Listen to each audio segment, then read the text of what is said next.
한 남성이 있습니다. 최근 동탄의 한 아파트 헬스장 안에 있는 화장실을 썼다가 본인이 성추행범으로 몰렸다는 사연이 전해지면서 이게 오늘 온라인상에서 일파만파, 파장이 만만치가 않았는데요. 해당 남성 경찰이 자신을 성범죄 취급했다 이렇게 억울함을 주장했습니다. 일단 당시 상황, 그 목소리 잠시 듣고 오겠습니다. 아유, 신고가 들어왔어요, 어제 17시에 헬스했죠. 네. 여자 화장실 했는데 어떤 남자가 들어와가지고 자기 용변 보는 걸 엿보고 갔다. 그래서 자기가 도망쳐 나왔다. 이런 식으로 했어요. CCTV를 확인해보니까 인상착의가 확인이 돼, 본인 인상착의가. 본인 변명할 게 있을 거 아니에요. 네. 상황에 대해서. 본인 뭐야? 학생이요? 저 성인이긴 한데 군 전역 한 지 얼마 안 됐거든요. 천천히 돼. 서로. 아니, 당황스러워가지고 이게 혹시 근데 인상착의 찍힌 게 제가 확실한가요? 그냥 헬스했잖아. 그러니까 저는 여자가 뭐 마주친 적도 없고 그냥 화장실에서 그냥 용변 보고 그냥 다시 저는 바로 헬스하러 갔는데 근데 갑자기 막 엿봤다고 그 신고가 들어오니까 저는 솔직히 이게 말이 되나 싶죠. 여자 화장실에 들어간 적도 없고요, 저는. 그 CCTV에 어떻게 나왔는지 혹시 얘기를 해주시면. 이게 우리 연락처거든? 궁금한 거 있으면 얘기로 연락하고, 일정 같은 건 따로 연락을 줄게. 그냥 바로 이렇게 근데 다시도 조사 받을 거야. 우리가 연락할 테니까 그때 시간 대로 맞추면 돼. 녹음 파일 들으신 그대로예요. 마치 나를 성범죄자로 몰았다. 내용도 내용이지만 시점별로 구체적으로 허 변호사님 설명을 부탁드릴게요.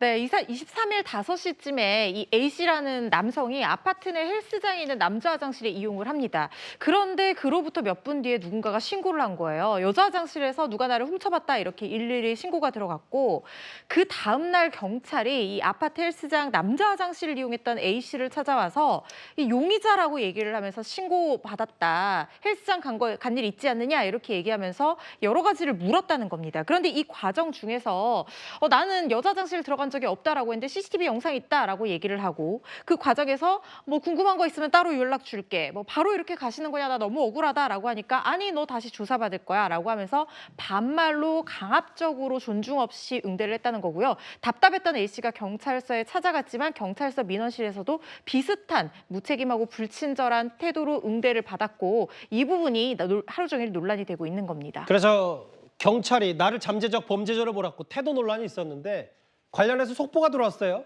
제가 한번 먼저 읽어보겠습니다. 입건이라는 게 이제 사건을 제대로 조사하겠다는 그 취지의 사전적 의미인데 그걸 취소했어요. 해당 남성이 입건을 취소했다.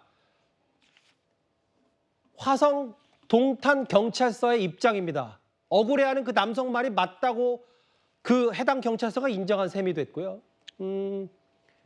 신고한 사람조차 내가 가짜로 거짓말 신고했다고 자백까지 했습니다. 어제 오후 화성 동산 경찰서를 찾아가서 직접 본인이 허위 사실을 신고했다고 자백한 셈이 됐고요. 왜 이렇게 신고인의 진술했는지 신빙성 파악에 나섰다는 게 경찰 추가 얘기고 억울한 누명을 썼다는 게 A씨가 지금 보시는 것처럼 본인 SNS 글에 여러분 저 살았어요라는 글까지 올랐습니다. 구정 차장, 이제 어느 정도 다 이해가 되셨을 텐데 이런 부분이 있어요. 경찰이 아예 해당 남성 누명이 있는 A씨에게 부적절 언행에 대해 사과까지 했다는데 이런 부분인 것 같아요. 결론은 상당히 싱겁게 끝났어요. 네. 근데 다만 이 파장이 만만치가 않아서 이게 뭐 단순한 그냥 애꿎은 사람 누명 씌워서 경찰이 압박하고 성범죄에 몰아붙인 건 분명히 따져 물어야 될 것 같은데요. 그렇습니다. 이 억울한 남성의 억울함이 하루 만에 풀린 것은 정말 다행스러운 일입니다. 그런데 이 억울한 남성이 얼마나 억울했는지를 보여주는 두 가지 사건이 있습니다. 첫 번째는 자신이 피해자라고 신고한 여성, 이분은 없는 사실을 허위로 신고해서 죄 없는 사람을 죄인으로 만들 뻔하지 않았습니까? 이것이 첫 번째 문제입니다. 두 번째는 이런 신고가 들어왔을 때 사실관계를 객관적으로 따져 물어야 되는 이 경찰이 이 피신고인, 그러니까 이 피해자라고 주장하는 분이 엿봤다라고 주장하는 다른 사람을 엿봤을 가능성이 높다라는 사실을 단정하고 조사한 거 아닌가. 예. 더더군다나 조사 과정에서 일부 녹취에서 나왔습니다만 반말로 너 조사 받을 거야, 다시 부를 거야, 이런 식으로 강압적으로 조사한 거.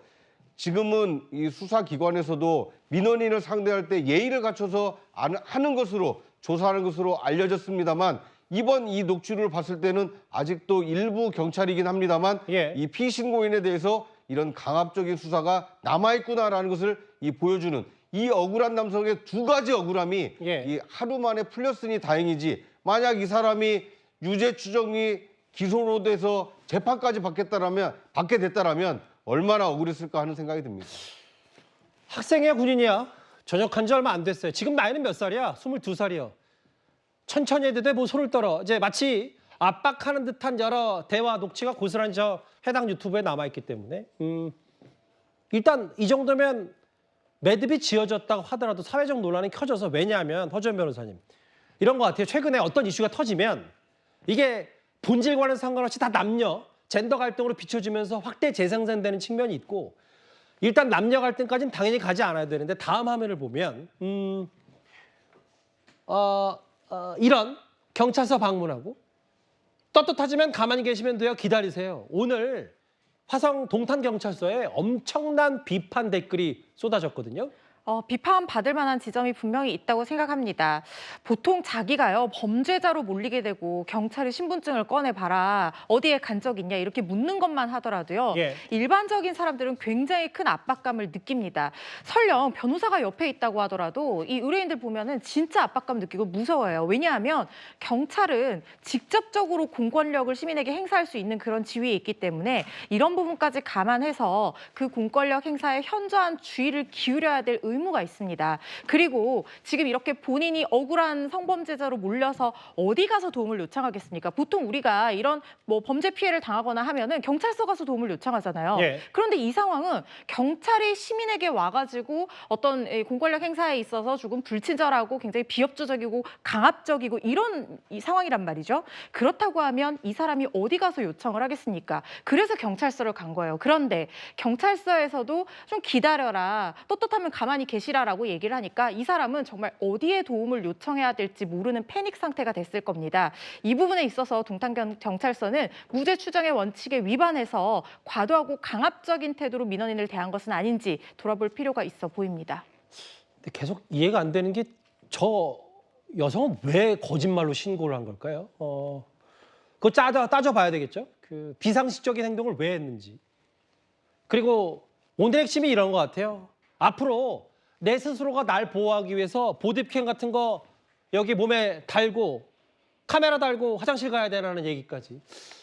일단 사건의 정황은 이렇게 일단락이 된 듯하지만 논란은 앞으로 끝나진 않을 것 같아요. 그 화성 동탄 헬스장 이게 성범죄 성추행 무명 사건 무고한 사람이었습니다. 애꿎은 사람 이렇게 결론이 났다는 소포까지 만나봤습니다. 비슷한 취지 혹은 이 부분도 지금 피격에 빙상계가 꽤 논란거리입니다. 다음 주제 가보겠습니다.